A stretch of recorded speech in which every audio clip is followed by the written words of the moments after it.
We do have a verdict in the Mario Fernandez case.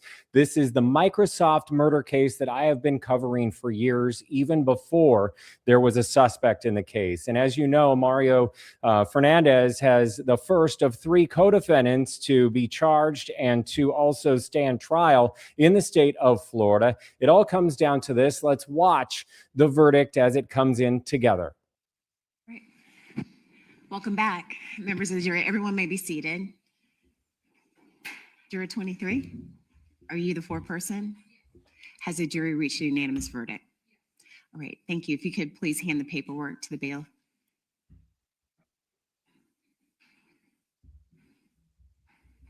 Thank you.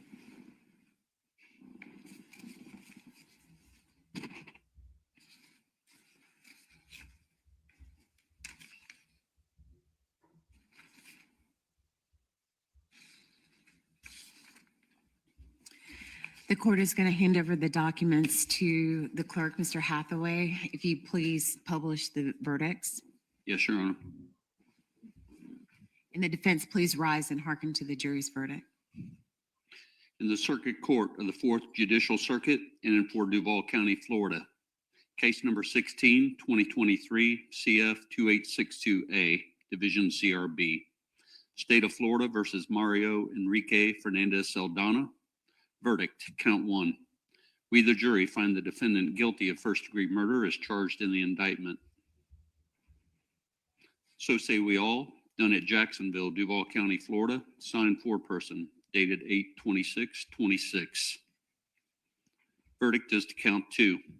We, the jury, find the defendant guilty of solicitation to commit a capital felony as charged in the indictment.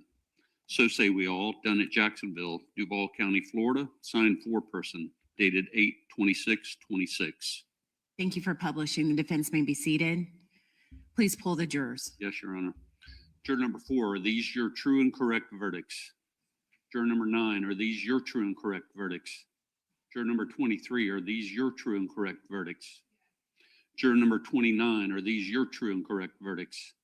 Juror number 37, are these your true and correct verdicts? Juror number 39, are these your true and correct verdicts? Juror number 40, are these your true and correct verdicts? Juror number 50, are these your true and correct verdicts? Juror number 51, are these your true and correct verdicts? Juror number 62, are these your true and correct verdicts? Juror number 63, are these your true and correct verdicts? Juror number 68, are these your true and correct verdicts? All right, thank you, Mr. Hathaway.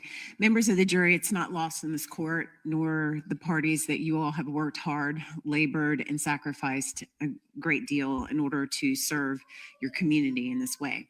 However, I do have one final instruction to give you. I want to thank you for your time and your consideration of this case. And I also wish to advise you of some very special privileges enjoyed by jurors. No juror can ever be required to talk about the discussions that occurred in the jury room except by court order.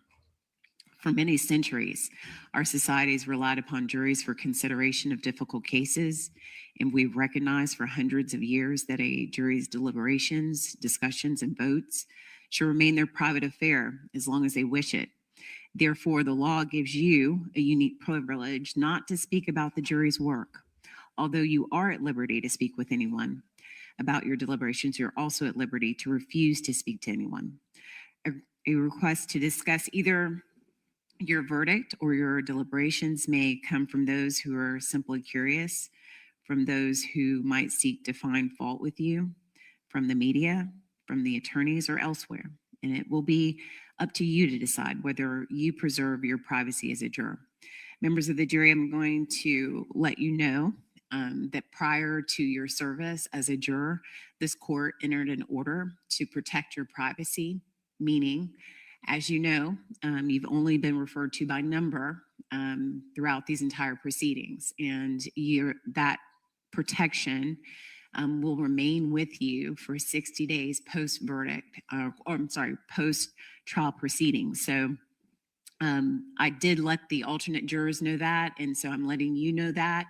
And so this instruction is also meant to tell you, and I'll just tell you in just common terms, it lifts all the prior restrictions that I put on you, those communication rules that you've been abiding by from the very beginning of this case. Those are all now lifted, okay?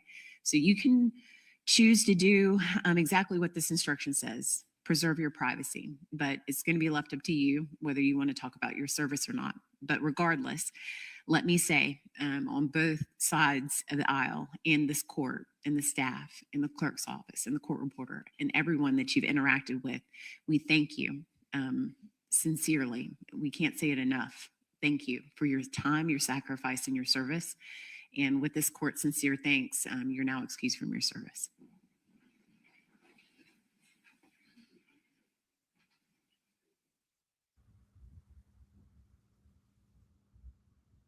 Okay, so that is the verdict, one of three in this case involving Jared Bridegan, who is the victim in all of this. He was gunned down in front of his little toddler, Bexley. It's a heartbreaking case. I covered it. It was in St. Augustine there. Let's see if the judge has additional comments. Fernandez, having been found guilty by a jury of his peers as to murder in the first degree and also solicitation to commit a capital felony, he is entitled to a pre-sentence investigation report. I would order that. Is that the request? He is entitled, Your Honor. Right, I'm asking. He can waive it if he wants.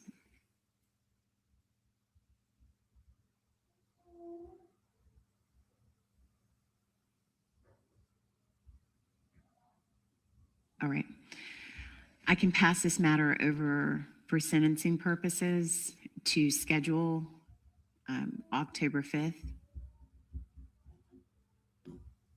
It's just for scheduling. It wouldn't have to occur that week. This case is passed to October 5th, and that's at 9 a.m. for sentencing to be set in courtroom 308. Thank you all very much. Court's adjourned.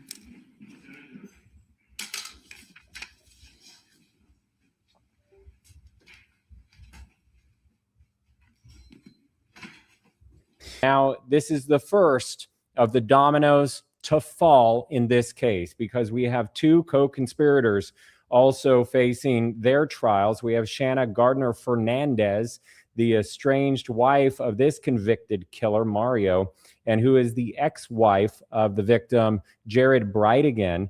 And, prosecutors say that it was their tension between the victim and Shanna and the really combative child custody dispute that led to a murder for hire plot there in Florida. And the state also alleges that Mario hired a hitman who is Henry Tenon, who, by paying him $10,000 to place the tire in the road, Jared got out of his truck, his car, and moved that tire, and he was shot and killed in February of 2022. It's just been a nightmare for that entire family. If you would like to hear from the widow who did testify, Kirsten Bridegan, she's a lovely person. She runs a nonprofit called Bexley Boxes.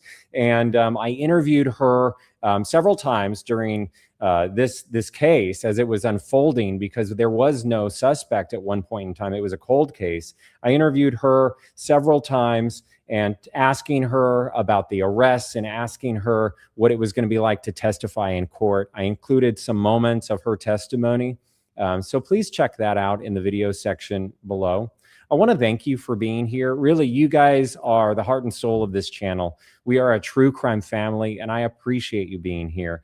I know that many of you are probably on vacation like myself. I hope that you are spending a lot of time with family and friends and taking care of yourself. But I wanted to thank you for being here, and I just wanted to jump on because I saw the alert that there was a verdict, and this is a case that I've followed and means a lot to me. So again, I know I say it a lot, but take care of yourself, and I'll see you next time, okay?